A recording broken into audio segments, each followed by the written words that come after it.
सही बात है भाई। एक बांग्लादेश की भी स्टोरी आप बता रहे थे है, बताओ भाई क्या सीन है। ये तो बांग्लादेश से मेरे पास एक स्टोरी आई थी। लड़का बेचारा बता रहा था कि उसके पड़ोस में एक लड़का रहता था, उसके साथ ये सब सीन हुआ था। और जो सीन हुआ था वो भी क्या था, जिस लड़के के साथ हुआ था ना उसका नाम था हाफिज़। तो हाफिज़ जो था, जिसने बताने वाला उसके बगल वाले घर में रहता था, और हाफिज़ जो था जो जो बताने वाला ना उसके छोटे भाई का बहुत अच्छा दोस्त था। तो इनके यहाँ पे क्या होता है ना, रात को जिस लड़के के अंदर मतलब हुआ था हाफिज़ को उसकी मम्मी ने बोला बेटा जा कूड़ा फेंक के आ जा तू।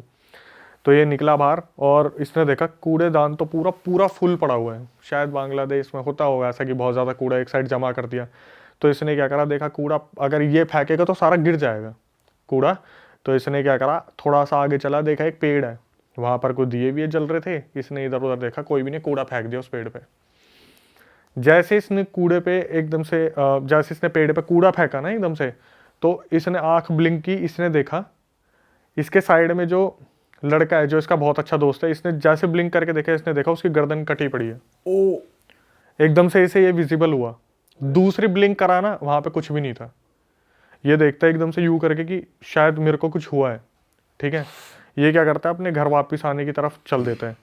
तो इसका जो दोस्त था ना, वो इसे रास्ते में मिलता है, पूछता है कि क्या हुआ तेरे साथ, क्या नहीं हुआ। बोलता है यार मेरे को अजीब सा लग रहा है बहुत ज़्यादा, और किसी को नहीं बताता क्या हुआ है। भाई ये वापस घर पे आ जाते हैं।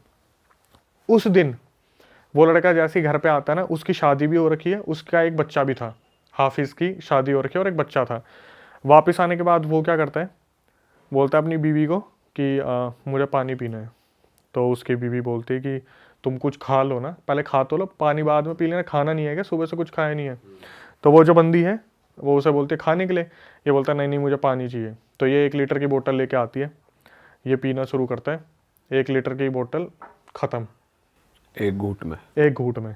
उसके बाद पानी और लेके आ, 2 बोतल, 3 बोतल, 4, 5, 10, 20, 30, 40 बोतल ये उस टाइम पे पानी पीता है। ये भी मेरे पास पूरी रिकॉर्डिंग में। बीवी ने रिएक्ट नहीं करा जब उसने तीसरी चौथी बोतल मांग ली? तभी बंदा हैरान हो जाए क्या कर रहा है। जब बीवी ने बोला था ना कि तुम क्या कर रहे हो, उसने सीधा बोला था या तो तू दे दे या मैं बाहर जाके ठूटी से पी लूँगा। अच्छा। बीवी ने नॉर्मली जो फ्रिज में लगी हुई थी देते गए वो।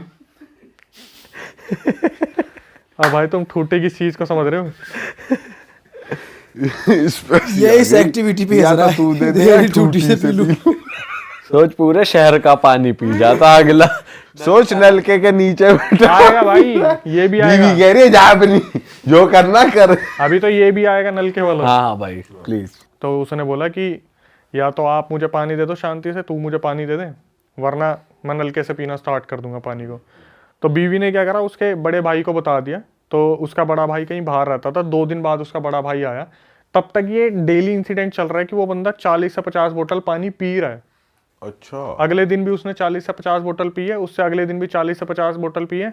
उसका बड़ा भाई आता है घर में और हाफिज से पूछता है कि तू पागल वागल हो गया, तेरे को कोई होश नहीं है, तेरा बच्चा है, बीवी है, तू ये हरकतें कर रहा है। अपने बड़े भाई को खींच के मारता चाटा। अरे तेरी। चाटा मारते हैं उसे। उसका भाई ना उस टाइम पे उससे कुछ नहीं बोलता है, क्योंकि वो समझ जाता है कि इसके अंदर हाफिज नहीं है, कुछ और है। वो बंदा क्या करता है, वापस पलटता है और अपने बाहर निकल जाता है और पापा को फ़ोन कर देता है कि हाफिज सही हाथों में नहीं है, इससे कुछ गलती हुई है या इसके ऊपर कोई चीज़ छोड़ दी गई है जिसकी वजह से ये पूरी तरीके से बदला सा व्यवहार कर रहे हैं। और बाथरूम तो फिर जाता ही होगा वो बार बार, वो तो खैर बाद या कुछ होता ही नहीं तो उसको बैठा ही हुआ है पिए जा रहा है। मैं 40 बता रहा हूँ ना, बोतल। रिकॉर्डिंग में ये नहीं आता कि भाई कितनी बार वो बाथरूम में गया। लेकिन मैं बताता हूँ आपको क्या हुआ। डेली उसका ये सीन चल रहा है कि वो डेली बेसिस पे 40 बोतल पानी पी रहा है, 1-1 लीटर वाली, डेली बेसिस पे। 7 दिन बाद एक मौलाना को बुलाया जाता है और मौलाना उसे देखते ही बोलता है कौन है तू। भाई वो एक स्माइल करता है और मौलाना के सामने बैठे बैठे उसकी आंखें जो है ना पूरी काली हो जाती है। मौलाना हाथ खड़े कर देता है कि ये बंदा ठीक नहीं हो सकता, इसे मैं नहीं कर सकता ठीक, और ये किसी भी टाइम मर भी जाएगा। ठीक है, हाँ।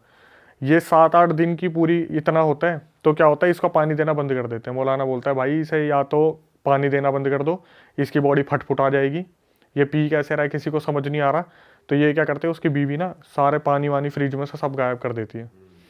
8वें दिन उसकी बीवी सामान लेने जाती है और वापिस आके देखती है कि ये बंदा बाथरूम में बैठा हुआ नल खोल के और मुंह ऊपर है और पूरा पानी इसके मुंह में जा रहा है, बिखर रहा है और ये उसी में से पानी पी रहा है। ये फटाफट से अपने बगल में जितने हैं ना उनको आवाज़ लगाती है कि ऐसे ऐसे हाफिज़ जो है नलके का पानी पी रहा है और दिन में इतना इतना पानी पी जाता है। 8 दिन 10 दिन बाद पहली बार मोहल्ले को पता चलता है कि चल क्या रहा है। ये फटाफट से अंदर आते हैं, बोलते हैं कि सबका वजन ना 70-80-90 किलो था। उस 60-70 किलो के इंसान को कोई उठा नहीं पाया वहाँ से। अगर वो बाथरूम में बैठा हुआ यूं मुंह करके तो उसको कोई उठा नहीं पा रहा है। सब कोशिश कर रहे हैं, नहीं उठा पा रहे, आखिरी में हाथ खड़े कर लेते हैं, नहीं होगा, हमसे नहीं होगा। 10 दिन बाद ना इसकी कुछ चीज़ों में चेंजेस आते हैं। जैसे पता है क्या होता है, ये ना अपनी आँख पे पट्टी बांध लेते हैं कि कमरे से बाहर नहीं आ रहा, रात को बाहर आ रहा है, दिन में बाहर नहीं आ रहा। अगर दिन में बाहर आ रहा है ना, आंखों पे पट्टी बंधी हुई है और बाहर आ रहा है, आंखों पे पट्टी बंधी है तो कुछ दिखेगा नहीं, इसे सब पता है क्या है। सीढ़ियाँ भी चढ़ रहा है, किचन में काम भी कर रहा है, आंखों पे पट्टी बंधी हुई है। एक दिन इसकी बीवी जाती है कमरे में, इससे बोलती है कि तुम मेरे को बता दो, मेरे को जीने दोगे या नहीं जीने दोगे। तो ये बोलता है कि तेरी मौत का भी वक्त आएगा, तू परेशान मत हो, पहले तो हाफिज़ को लेके जाऊंगा। ये बंदा पट्टी खोलता है, पट्टी खोलने पर इसकी जो ब्लैक होती है, पूरी आंखें ब्लैक होती है। ये फिर बताती है अपने उसको फादर इन लोगों को कि ऐसे ऐसे हाफिज़ में कोई चीज़ आ रखी है, इसे ठीक करा लो। 12-13 दिन बाद इसकी हालत ना बहुत ज़्यादा बिगड़ने लगती है, बहुत ज़्यादा, मतलब जैसे इसका शरीर बहुत तपने लगता है। तो ये मान लेते कि इसकी शायद आखिरी सांसें बची थी। एग्जैक्ट 12-13 दिन बाद ये प्लान करते कि ऐसा ये कोई मेडिकल ट्रीटमेंट भी दिया जा सकता है, इसे काम करते हैं हॉस्पिटल लेके चलते हैं।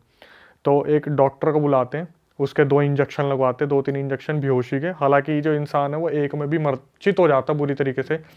इसको 3 इंजेक्शन दिए जाते हैं। 3 इंजेक्शन देने के बाद इसे हॉस्पिटल में ले जाने की कोशिश करते हैं ना जब वो, तो रास्ते में बिलकना शुरू हो जाता 3 इंजेक्शन के बाद भी, कि एकदम से कुछ हो रहा है इसको, अंदर बॉडी में चहलचलाहट सी हो रही है कि मुझे उठना है, पर बॉडी कंट्रोल नहीं करी क्योंकि इंजेक्शन लगे हुए हैं।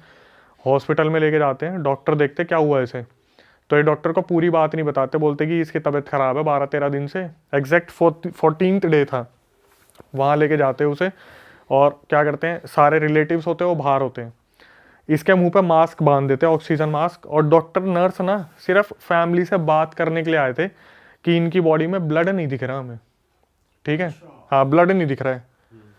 तो इतने में बाहर आके देखते हैं ना, और वापिस आके देखते हैं तो वो जो ऑक्सीजन मास्क था वो हटा हुआ था और हाफिज़ मर चुका था।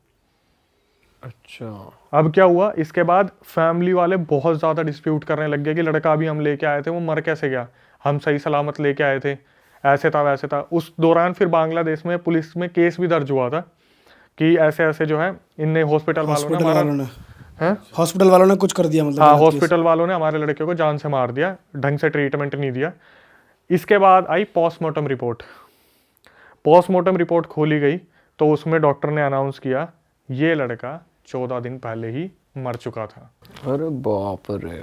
इन बिटवीन उसके शरीर में एक जिन रह रहा था 14 दिन से। इसमें एक एक्टिविटी और हुई थी जो थोड़ी सी मैं मिस कर गया। जब 4था-5वां दिन था ना, तो जो इसका बच्चा था, हाफिज़ उसे लेके अपनी छत पे गया था और अपने बच्चे को उसने यूं लटका दिया था दूसरी तीसरी मंजिल से कि मेरा वक्त आ रहा है, इसको भी मैं अपने साथ लेके जाऊंगा। मोहल्ले वाले वहाँ पर आए, उन्होंने बहुत रिक्वेस्ट की, हाफिज़ तेरा बच्चा है, तेरा बच्चा है, तेरा बच्चा है, तब जाके बच्चे को छुड़वाया था, वरना उस बच्चे को दूसरी तीसरी मंजिल से छोड़ देता। एट दी एंड जब पता चला कि भाई 14 दिन पहले जिस दिन उसके अंदर वो पोजेशन आया था ना, उसी टाइम जो गर्दन कटी दिखी थी वो मर गया था, मतलब वो उसी टाइम ही खत्म हो गया था। वो दिखी बेशक उसे दोस्त की थी, बट वो उसी टाइम ही पोजेशन में जो कूड़ा फेंका था वो जिनके घर के बाहर फेंका था उसने, जो वहाँ दिए भी जले थे उन्हीं पे फेंक के मारा, और उसी टाइम वो पोजेस हुआ और उसी टाइम ही उसकी जान चली गई थी। बाप रे, ये तो खतरनाक कहानी है यार। और ये बंदा जिसने आपको स्टोरी भेजी है, क्या बताते हैं कितने टाइम पहले की कब बात है? ये अभी कतार में काम कर रहे हैं, दुबई में। तो इससे मैंने बोला भी था भाई कुछ आसपास का मुझे भेज दो, तो उन्होंने बोला भाई ये चीज़ ऐसी है नहीं कि मैं उनके पापा से कुछ पूछूं, उनकी बीवी से कुछ पूछूं। ये कहानी आज से मेरे ख्याल से 2 या 3 साल पहले की है। अच्छा, ज़्यादा पुरानी भी नहीं, ज़्यादा पुरानी नहीं है। भाई 14 दिन तक बता यार, बंदा डेड है लेकिन बॉडी अलाइव है। पानी पीने का ये तो पहली बार सुना है, पानी पी गया 40 बोतल, वरना चिकन विकन खाने का तो सुना था। वो भी एक दिन में 40 बोतल, एक दिन में। भाई सही कह रहे डॉक्टर, खून तो होएगा ही नहीं बॉडी में, पानी पानी है। वही था, उसके पहले दिन ही सारे सेल्स वो खत्म हो गए थे, जितने भी ब्लड सेल्स थे, वाइट ब्लड सेल्स थे, सब कुछ। भाई नेक्स्ट स्टोरी पे आते हैं, कुछ और हो जाए। ये ना, ये जो स्टोरी है ये आम जिंदगी हर कोई रिलेट कर सकता है। एक फॉलोअर सब्सक्राइबर है अपनी, उनका नाम है रिधि। उनका मेरे पास मैसेज आता है, डॉक्टर रिधि पढ़ाई के लिए वो अपनी जो है चंडीगढ़ मूव करती है। और वहाँ पे जाने के बाद ना, जो पहले तो उनका व्यवहार बताता हूँ मैं। जो रिधि थी वो बहुत ही ज़्यादा लेमैन होती है ना, कि बहुत ज़्यादा नीची फैमिली से बिलोंग करती है, बट इंट्रोवर्ट किस्म की, कि उन्हें ज़्यादा किसी से बात करना पसंद नहीं होता। आपने डॉक्टर्स का नेचर भी देखा होगा कि वो ज़्यादातर बात नहीं करते, नॉर्मली दवाई ली चलो जाओ। रिधि जो थी अपनी डॉक्टरी की पढ़ाई करने के लिए, ट्रेनिंग करने के लिए चंडीगढ़ मूव करती है। ठीक है, चंडीगढ़ में ये फ्लैट लेती है, और फ्लैट में इनको एक फैमिली मिलती है नीचे, जो फर्स्ट फ्लोर पे रह रही थी। सेकंड फ्लोर पे एक कमरा दिया जाता है, उसमें ये रहती है। तो डेली इनकी मम्मी से, रिधि की उनकी मम्मी से 1.5 घंटा बात होती थी, भाई बहनों से आधा पौना घंटा बात होती थी। नए नए ये शिफ्ट हुई थी तो मन भी नहीं लगता था बहुत ज़्यादा। रिधि का उस टाइम पे कोई बॉयफ्रेंड नहीं, कुछ भी नहीं, तो घर पे ही बात हुआ करती थी। तो इसने ना, जब ये जाती थी अपनी लाइब्रेरी वगैरह पढ़ने के लिए जाती थी, या जहाँ पर हॉस्पिटल में लगी थी ट्रेनिंग के लिए वहाँ जाती थी, ये जब भी वापस आती थी ना, ये देखती थी फर्स्ट फ्लोर पर पूजा पाठ चल रही है। वो जो फीमेल थी वो कामाख्या देवी की पूजा किया करती थी। ठीक है, तो क्या हुआ, जब भी ये जाया करती थी तो बोल देती थी वो आंटी जो थी नीचे फ्लोर वाली, रिधि रिधि जल्दी इधर आ, एक काम करे प्रसाद खा ले। तो रिधि की मम्मी ने उसे बोला हुआ था, कभी भी ना अगर प्रसाद भी है तो उसे आप रख देना, उसे खाना मत। होता है कईयों के घर में होती है रोक टोक कि कोई चीज़ दे तो मत खाना, ज़्यादा देर रुकना मत, अपने पढ़ाई पे ध्यान देना। रिद्धि ने बताया कि उसने उस प्रसाद को जाकर ऊपर वाले फ्लोर पर रख दिया। ठीक है, अब अपनी स्टडी कंटिन्यू कर रही है, कुछ हो रहा है। तो एक दिन क्या हुआ, उस घर में उन आंटी जो थी ना फर्स्ट फ्लोर की, उनका एक छोटा बेटा भी था। वो मोबाइल में लगा रहता था पूरा दिन। तो ये 3-4 साल पहले की बात है। उस टाइम पे एक प्लेटफॉर्म है बहुत फेमस हुआ था, जो अब बैन हो चुका है। ठीक है, शॉर्ट वीडियो प्लेटफॉर्म। हाँ, ठीक है। तो वो पूरे दिन उस पर लगा रहता था। तो रिद्धि ने बताया कि वो एक दिन नीचे आई तो पूजा पाठ चल रही थी। तो आंटी ने क्या करा, रिद्धि जल्दी आ फटाफट, तू भी पूजा पाठ में लग जा। तो रिद्धि पूजा पाठ को तो नहीं मना कर सकती ना, खाने को तो मना कर सकती है। तो पूजा पाठ के दौरान उसे ना, जब पूजा पाठ खत्म हो गई तो प्रसाद में रिद्धि को दिया लौंग के दाने, और उसमें कुछ राई के दाने थे। बोली बेटा इसे खा ले, ये बहुत अच्छा रहेगा तेरे शरीर के लिए। तो उसने क्या करा, रिद्धि ने हाथ में ले लिया, हाँ आंटी ठीक है आंटी, ठीक है आंटी। और उसने क्या करा, गेट के बाहर जाके उसको फेंक दिया, और ये अपने फ्लोर पे आ गई। तो अपने फ्लोर पे आई, अच्छा खासा पढ़ रही है। अगले दिन जब ये जा रही थी तो इसकी जो फर्स्ट फ्लोर वाली आंटी है बोलती है, बेटा तूने उस प्रसाद को फेंक दिया, तूने खाया नहीं उसे। तो ये मन ही मन में इसके क्वेश्चन चल रहे हैं, इन्हें कैसे पता चला कि मैंने फेंक दिया था। ये अपनी मम्मी को बताती है कि ऐसे ऐसे आंटी ने आज मुझसे पूछा। तो इसकी मम्मी बोलती है, बेटा देख मैं अभी भी यही एडवाइस दूंगी, तू पढ़ाई पे ध्यान दे, इन सब चीज़ों पे मत दे। तो ये शाम को वापस आती है तो फिर पूजा पाठ चल रहा है। तो आंटी क्या करती है, बर्फ़ी का डब्बा आगे कर देती है, और वो बर्फ़ी का डब्बा एक ब्रांड का था। तो ये सोचती है ब्रांड में तो क्या ही दिक्कत होगी, थोड़ा सा तोड़ के ही अपने मुँह में रख लेती है। उस दिन के बाद, ये जिस दिन वो खाया ना इसने, उसी दिन के बाद इसके साथ ना अजीब अजीब से इंसिडेंट शुरू हो गए। जैसे ये कहीं भी पैर रख रही है ना, इसका अपने आप पैर चलते चलते टेबल से लग गया, सब्जी काट रही है उंगलियां कट गई, ठीक है, बाल ड्रायर कर रही है तो बाल बहुत टूट रहे हैं, दांत में दर्द रहना शुरू हो गया, बाल बहुत ज़्यादा मतलब कुछ ना कुछ हो रहा है कि उसको एलर्जी हो रही है हाथों में, बालों के आसपास। ये अपनी मम्मी को बताती है। तो इसकी मम्मी बोलती है कि मैंने तेरे को मना करा था ना, तू मत खाइयो। फर्स्ट टाइम ऐसा हुआ था पूरे इसकी एंटायर लाइफ में, जब इसने अपनी मम्मी को ना रख रख के सुनाई थी कि तुम्हें मेरी कुछ नहीं पड़ी हुई, तुम्हें कुछ नहीं है, तुमने मुझे घर से निकाल दिया, तुम्हें मुझे बस उस घर से चंडीगढ़ भेजना था ताकि तुम लोग मोच मार लो पीछे से। इसके कभी एटिकेट्स ऐसे थे ही नहीं इस लड़की के, कभी नहीं थे। और ये क्या कर रही है ना, उस फैमिली के लिए इन द सेंस, जैसे उस लड़के का फ़ोन टूट गया, ये अपनी जेब से 30,000 रुपये का फ़ोन मार्केट से ख़रीद के लेके आई कि ले बेटा ये इसमें देख तू।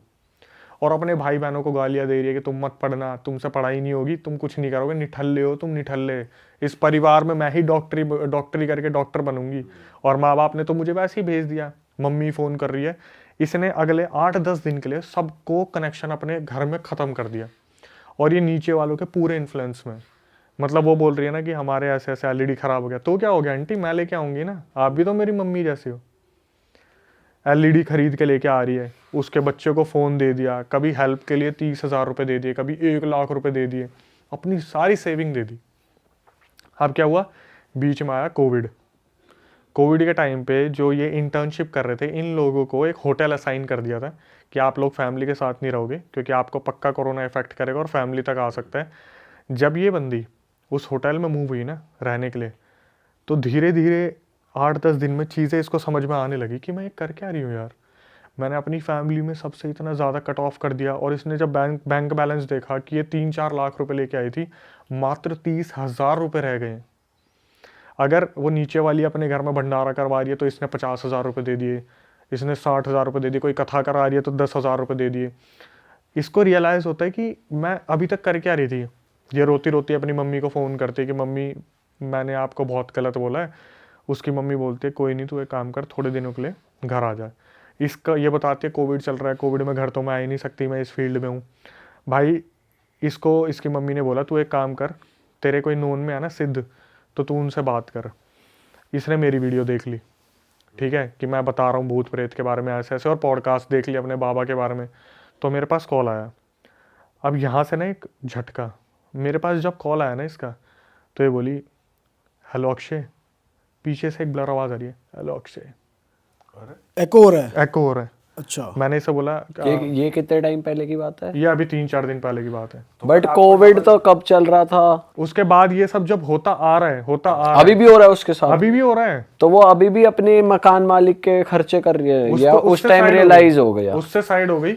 तो जब इसका भी 3-4 दिन पहले दिन मेरे पास फोन आया था, तब से तो अब तक ये वहां से जा चुकी है, सब कुछ खत्म भी कर दिया। लेकिन इसका मेरे पास अभी कॉल आया, जब इसकी मम्मी को इसने बताया ना मेरे साथ ये रेगुलर बेसिस पे हो रहा है, नाखून टूट रहे हैं, कहीं भी पैर लग जाता है, उंगलियां कट रही हैं या कुछ ऐसा हो रहा है, इसने शिफ्ट कर लिया। अब तो इसकी शादी भी हो चुकी है। इसका फ़ोन आया कि अक्षय, आप अक्षय बात कर रहे हो, और पीछे से आवाज़ आ रही है आप अक्षय बात कर रहे हो, डबल आवाज़ आ रही है। भाई साहब मैंने इसे बोला कि रिद्धि शायद आपने ना फ़ोन स्पीकर पे रखा हुआ है, तो इसको नॉर्मली आप आ जाओ, क्योंकि मेरे को वॉइस एको होती दिख रही है। इसने बोला फ़ोन तो स्पीकर पे नहीं है। तो पीछे से पता क्या हो रही, स्पीकर पे नहीं है। भाई मेरे रोंगटे काँप के, उस टाइम में मेट्रो से निकला था, मुझे लगा मेट्रो में कुछ कनेक्शन वायरलेस कुछ प्रॉब्लम हो रही होगी। मैंने बोला रिद्धि आप ठीक हो? तो बोली हाँ। पीछे से आवाज़, हाँ। भाई जैसे जैसे मैं सुन रहा ना, मैं और भी ज़्यादा हो रहा हूँ। तो और जो आवाज़ थी वो मोटी आवाज़ थी थोड़ी, है उसी की ही आवाज़ में ही रिपीट हो रहा था? उसकी आवाज़ में नहीं थी वो, जैसे अभी मैं बात कर रहा हूँ हेलो, पीछे सारे हेलो, जैसे एक डिस्टर्बिंग से ब्लरी, मैं भाई निकाल भी नहीं सकता उस आवाज़ को। जैसे बोलते हैं ना कि जब पैरानॉर्मल इन्वेस्टिगेटर बात करते हैं, यहाँ पर कोई है हेलो, ऐसे करके आवाज़ आ रही है बैकग्राउंड में, और मैं बार बार समझने की कोशिश कर रहा हूँ। मैंने बोला मैं आपको ना काट के कॉल करता हूँ। मैंने फिर उसे काट के करा। मैंने बोला कि अभी आप अकेले हो? बोली हाँ मैं अकेली हूँ। भाई मुझे कंफर्म हो गया इसके आगे पीछे कुछ है। मैंने इसे मुंह पे बोल दिया कि देखो रिएक्ट मत करना, ठीक है। मैं जब भी किसी से बात करता हूँ और मुझे लगता है मैं बोल देता हूँ प्लीज़ रिएक्ट मत करना। मैंने बोला आपके आसपास कोई चीज़ है। इसने पता क्या बोला, मुझे पता है मेरे आसपास कोई है। पीछे सवारी कोई है। अब ये सोचो इसमें मेरे पे क्या बीत रही है इस चीज़ में।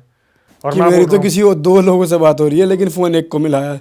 उसके पीछे ना एक्चुअली में जब हमने पता करा, जब मैंने किसी से बात करी, उसे बताया, तो उसे बताया कि इसके ऊपर कोई प्रेत का साया छोड़ा हुआ है और वो उस प्रसाद के द्वारा ही से दिया गया था। वो प्रसाद पूजा में सम्मिलित नहीं हुआ, वो डब्बा साइड में रखा था, उसके ऊपर कुछ कर दिया और इसे बाहर से जब ये आई तो एज इट इज इसे खिला दिया।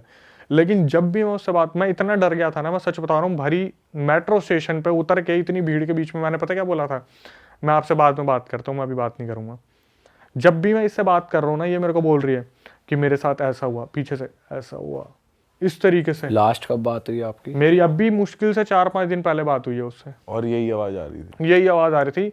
मैं जब सुन रहा हूँ ना, मेरे इतने ज़्यादा रोंगटे खड़े हो रहे हैं। और फिर मैंने किसी से बात करी, मैं ऐसे ऐसे हुआ यार, पता क्या बोले मत करा कर, तेरे इसी चक्कर में ना आसपास चीज़ें घूमती रहती है, मेरे को समझाए मत करा कर तू। मेरे पास एक रिकॉर्डिंग आई अभी, उसमें एक लड़की ने लिखा हुआ है, देखो मैं इन चीज़ों से बाहर निकली, जैसे ही चला ना ओम मंगलम, और पीछे वो लड़की वो अपनी एग्जॉर्सिज्म उसका किसी से हुआ होगा, उसकी पूरी की पूरी ऑडियो मेरे को भेज दी। अरे तेरी। भाई पता है जो जब आप ऐसे एक्चुअली किसी को स्टॉप कर रहे होते हो या हेल्प भी कर रहे होते हो ना, वो तो आप चीज़ें- पे चीजें हाँ। आती हैं कि वो आपको रोकेगी, बिल्कुल कि आपको चोट लग मतलब गई, तुम कुछ उनके कर लिए बाधा गया। बन रहे हो, जो हाँ। नेगेटिव एंटिटी है, तो वो तुम पे अटैक कर सकती है भाई। बिल्कुल। मेरे को कितनी बार ऐसा लगता है यार कि जब कोई स्टोरी मेरे पास आती है ना, वो बंदे मेरे को बताते हैं, कई बंदे पता क्या होते हैं, स्टोरी तो भेजते हैं, साथ में कंक्लूजन भी मांगते हैं कि सर आपने पूरा सुन लिया ना, आप मुझे बताओ क्या हो सकता है। तो जब हम एक चीज़ मैं बताता हूँ, जब भाई ऐसी रिकॉर्डिंग में सुनता हूँ तो आखिरी में पता क्या होता है, जैसे मैं आराम से बैठा हुआ हूँ, दिमाग भारी भारी और ज़्यादा नेगेटिव, कंधे भारी, बॉडी वीक, तो मैं कभी कभार बात करता हूँ यार ऐसे ऐसे ना बॉडी वीक हो गई, तो वो बोल देते हैं भाई आप एक चीज़ को नहीं समझ रहे कि आप जो रिकॉर्डिंग भी ले रहे हो ना, वो एक्चुअली में किसी के साथ हो रहा है, ठीक है, तो कहीं आप उसको सॉल्यूशन ना दे दो, इसलिए वो चीज़ें आप पे भी हावी होती हैं और ये चीज़ें हम पे भी हावी हो जाती हैं उन दौरान। ऐसी अजीब अजीब सी रिकॉर्डिंग आती है। एक बार तो मैंने बताया था, एक कॉल मेरे पास आया और कॉल आने पे पता क्या हुआ, सीधा ना अजीब सा मंत्र शुरू हो गए, सीधा अजीब सा मंत्र शुरू हो गए फोन उठाते ही। फोन उठाते ही। जैसे मेरे को बोला कि प्लीज़ मुझे तुमसे बात करनी है, बहुत अर्जेंट है, मेरे को एक स्टोरी बतानी है। मैंने उठाया, सीधा अजीब सा मंत्र स्टार्ट हो गए। आप बिलीव नहीं करोगे, 10 सेकंड ना मैं उस कॉल पे खिंचा रहा कि क्या है, मैं काट ही नहीं पाया उस कॉल को। भाई सुनते रहोगे आप तो क्या बोलना चाह रही है। बस मैं ये देख रहा हूँ और मैं ऐसे फोन पे लगा के बैठा हूँ। 10-20 सेकंड बाद मेरे को एकदम से होश आया, भाई ये काला जादू कुछ हो सकता है। मैंने फटाफट कॉल काटा। उसके बाद 5 मिनट तक मेरा ना इतना डिस्टर्ब रहा। मैं हनुमान जी की मूर्ति लेके आया, वो जो पंचमुखी होती है, उनके सामने मैं बैठा रहा, हनुमान चालीसा पढ़ता रहा। तब जाके मैं इतना लाइट फील कर रहा था ना। ऐसे ऐसे इंसिडेंट हो जाते हैं हमारे पास कि कुछ भी हमें भेज देते हैं, कुछ भी अजीब अजीब से मंत्र आ रहे हैं, अजीब अजीब सी चीज़ें हो रही है, एक्सॉर्सिज्म हो रहा है, किसी का उठा के भेज दिया कि ये देखो। इतनी नेगेटिव क्लिप्स आती हैं और फिर स्टोरी भी ऐसी ऐसी आती है भाई। भाई ये कहाँ पे एंड अप हुआ ये वाली स्टोरी? फिर आपने फ़ोन काट दिया उनका? फिर मैंने आगे फॉरवर्ड कर दिया था वो केस, जो देखने वाले हैं जिनको मैंने आपने बताया था, तो उन्होंने बता दिया था ऐसे ऐसे वो जो मैडम थी वो फर्स्ट फ्लोर वाली, उन्होंने ऐसे ऐसे कर रखा है, इससे इलाज करवाने के लिए आपके घर पे यज्ञ होगा, ऐसे ऐसे होंगे। तो उसकी मम्मी ने बोला कि अभी हम थोड़ा कंसल्ट करके बताते हैं, तो वो उस चीज़ को वहीं पॉज कर दिया। और मेरे को तो साफ इंस्ट्रक्शन है, तू तो बात करियो मत। भाई इस चीज का भी ध्यान रखना चाहिए कि कहीं भी जाके मीठा मत खाओ। और ऐसा हमें कोई बता भी रहा था कि भाई नहीं खाना इन चाहिए। चीजों में वाइट चीजें, Yes, जैसे बर्फी थी, दूध, वो बर्फी थी, बर्फी, white वाली बर्फी थी। वाइट और चीजें तिल के ज्यादा दाने भी मिले हुए हैं, उनमें भी कहते हैं कि कुछ हो आप सकता इमेजिन करो ना भाई कि आपको एकदम से कॉल आ रहा है और आप एकदम से बोल रहे हैं हेलो क्या हाल है, पीछे से बोलते हैं मैं ठीक, उधर से आवाज़ आ रही ठीक ठीक ठीक। भाई ये बहुत डरावनी चीज है। अभी तो सुनने में ही ऐसा लग रहा है मैं कि अगर लेकिन हो ना इंसान के साथ। पता है हम ना ग्रुप में बैठे हैं, जब आप अकेले होते हो ना और एकदम ध्यान से सुन रहे होते हो और आपको पता है यार ये चीज़ हो सकती है, क्योंकि जब भी मैं इन चीज़ों के बारे में और पढ़ने की कोशिश करता हूँ ना, तो मेरे को ये चीज़ें बार बार निकल के आती है, ऐसा होता है ऐसा होता है ऐसा होता है, दिमाग में घर कर गई है। लेकिन सच बताऊं भाई, जब ऐसी चीज़ जैसे किसी ने मंत्र चला दिया ना, आप पता 10 सेकंड क्या बोल रहे हैं और आप इतने इंटू हो जाते हो ना इसमें, चल रहा है, जब तक आप रियलाइज करते हो कि करंट लगने वाला, अबे हाथ हटा, तब तक तो लग गया। वो तो शुक्र है कि 10 सेकंड में मैंने उसे हटा दिया फोन को, नहीं उसमें पता नहीं ऐसा क्या होगी, साला आवाज से वशीकरण हो जाए। मैंने आपको गुड़गांव वाला इंसिडेंट बताया था कि कट्टे के नीचे रखा था, मैं देखा और मुझे मना करा कैमरा मैन ने इसे मत छूना, मैं भाई चल दिया उसे उठाने के लिए। ये दोबारा ऐसे ऐसे इंसिडेंट होते हैं। वो थोड़ा हिप्नोटाइज कर ले भाई। वो कहते हैं सबसे पहले आपके माइंड पे ही अटैक करती है नेगेटिव एनर्जी, वो उसी को कंट्रोल कर लेती है सबसे पहले, उसके बाद है बाकी चीजें। तो भाई आपका तो कांटेक्ट होना चाहिए किसी बाबा जी के साथ, रेगुलर कांटेक्ट में रहो ताकि आपके ऊपर ज्यादा वो ना हो, असर ना आए चीजों का, क्योंकि आपका ज्यादा एक्सपोजर है, लोग कहानियां सुन रहे हो, ये सारी चीजें देख रहे हो। वैसे तो मैं हूँ, लेकिन आपने बताया ना आप भी स्टार्ट करो तो आपसे भी रहूंगा मैं। हाँ